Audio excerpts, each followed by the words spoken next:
Hello and welcome. I'm recently retired. I've got a whole bunch of woodworking equipment I've collected through the years, and I've decided to figure out how to use it. This is the second part of a three-part series I'm doing on building a box. The first part, we cut out the wood. This part, what we're going to do is we're going to actually create an inlay that we'll end up putting in the side of the box to make it an inlay box. And then next time we're going to actually build a box. I don't really know what I'm doing, making all this up as I go, but I'd love to have you join me in the adventure. The next part of the project is to create the inlays. What I'm trying to do is create some end grain inlays that will go at the side of the box. So we'll have the box here, and then it's going to have 3 lines of just inlay strips on the side and then also some on the top. To do the inlay, I'm going to try and do something fairly simple. The general idea is, I hope y'all can see this okay, it's just going to be a bunch of triangles. So the inlay itself that will go on the side of the box will just be these offsetting triangles of a dark and a light. And then it's going to have 2 thin strips across the top to help define it. So the way to do this is cut up a bunch of triangular strips. The whole thing needs to be at least 6 inches long. So this is going to be my light wood, and it's a maple. And this is going to be my dark wood, which is the same walnut we've been working on. And these will just be the alternating colors, so we'll have a dark and we'll have a light. So what I need to do is cut these into 1/4-inch strips. We'll take those 1/4-inch boards and then we'll cut them further into the triangular strips, which will then go back and glue together to create the inlay.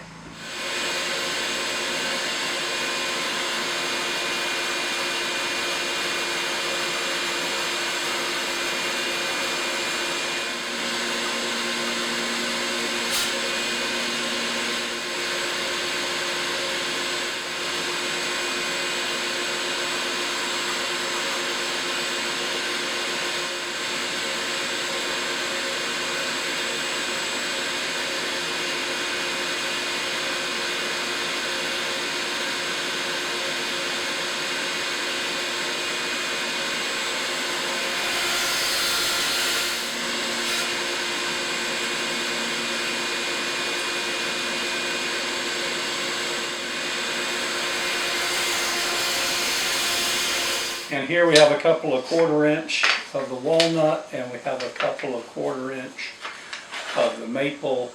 So hopefully we can turn this into something interesting. The next step is to cut the thin strips that will be used for the top and bottom of the inlay. As I mentioned before, we'll have the triangles in there, and then there'll be a thin strip at the top and a thin strip at the bottom. So what I've got this set up as is like 1/8 inch. I want them to eventually sand down to 1/16, but I've got this set up to cut it about 1/8 inch, which will hopefully give me some play to work with.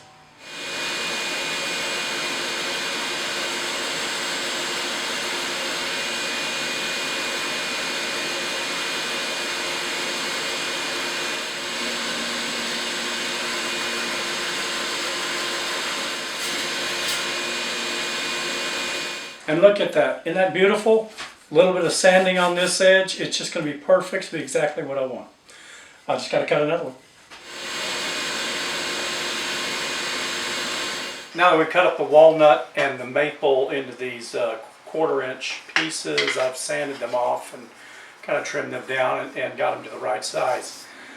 What we got to do is we're going to cut these triangles.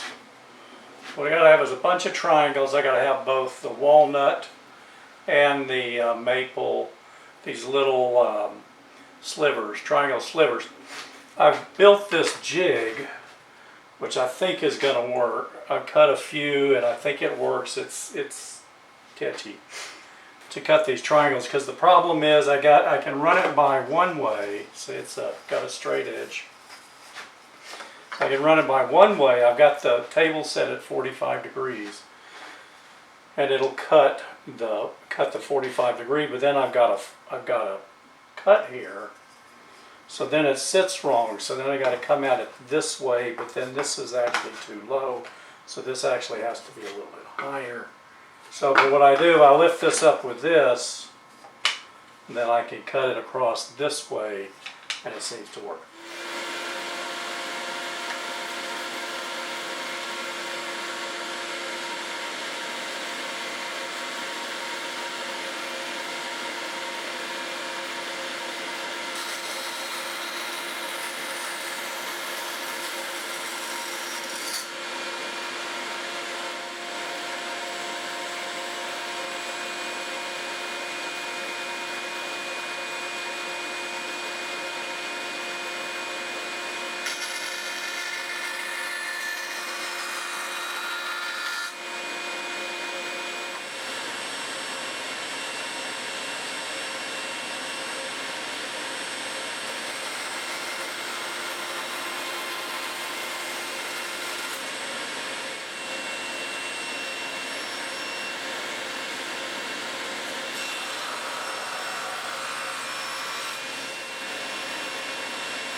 The next thing we have to do is take all these little things we have made, these little bits of triangles, and we have to actually clean them up. So basically the theory is we'll do this. Let me go and grab one.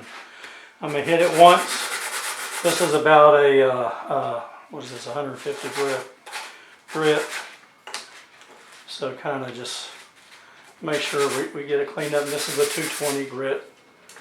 So I'm just going to hit each of these. So put it there, all right.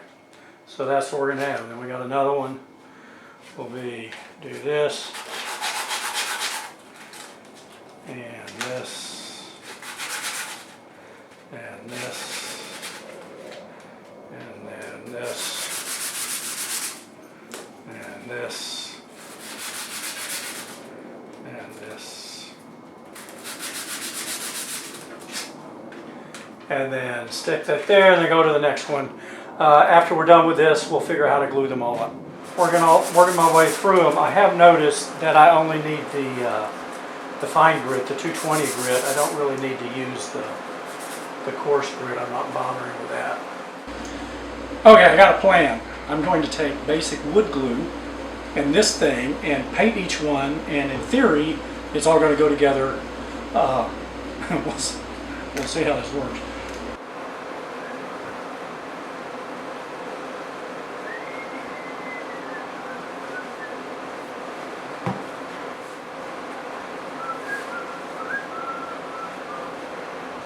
I've swapped out for a paintbrush. I need to get some of those metal glue brushes.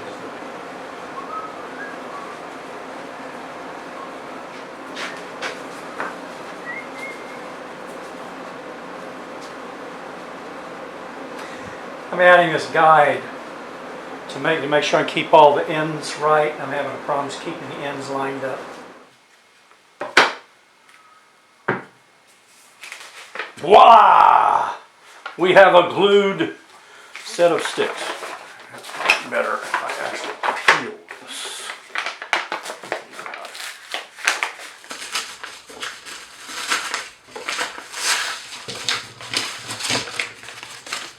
And looky there. So the next thing we're going to do is we'll trim this part off. I'll go ahead and cut it off just on the table saw. And then start sanding this all down because I got to have this perfectly smooth.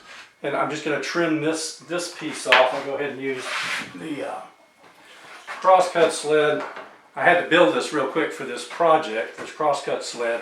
If you'd like to see the video of me building it, just click over there and you can watch this quick and dirty, rough and ready crosscut sled. We're going to cut right down this line, not wasting any more than we absolutely have to.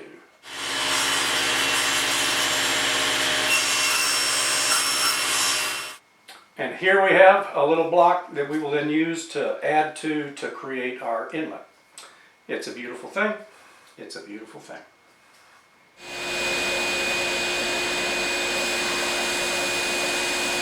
I got it sanded on both sides. I did run into a couple of issues. The biggest being, most of them are all about the same. The squares are about the same size.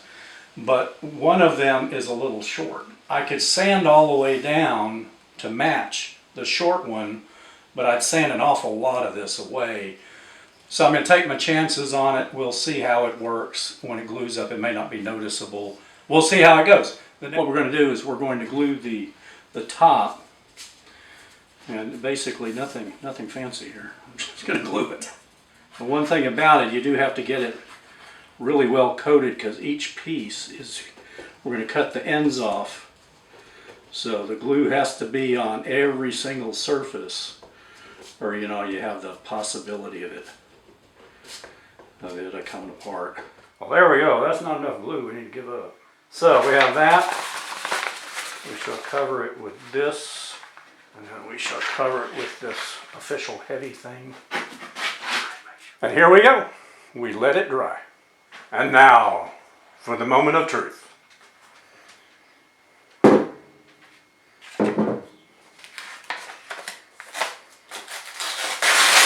No, we didn't have any squeeze out at all. Look at there, what you're talking about. So we'll trim all this down, and then we'll start slicing off inlays. I'm very excited. The cool thing, as I'm sure you can see, is you can do anything with this. We can stack rectangle sticks together. We can stack other kinds of sticks together. We can do complex geometric patterns. We could possibly do cut wood, woven wood. There's all sorts of things you can do to make a beautiful box by doing these inlays. It's all based on your own creativity. So you can put anything together and put it on the side of a box. Very exciting. We're now ready to cut the inlays. So we've got the block set up, and I got it cut. So I'm going to just cut inlay strips. I'm going to cut just one. I'm using the feather board as a stop, and I've run it up to where I've got just a little more than 1/8 of an inch.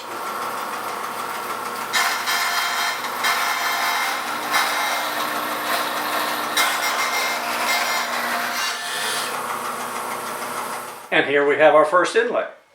So this is what will then be glued into the side of a box, and then this will be our decorative inlay.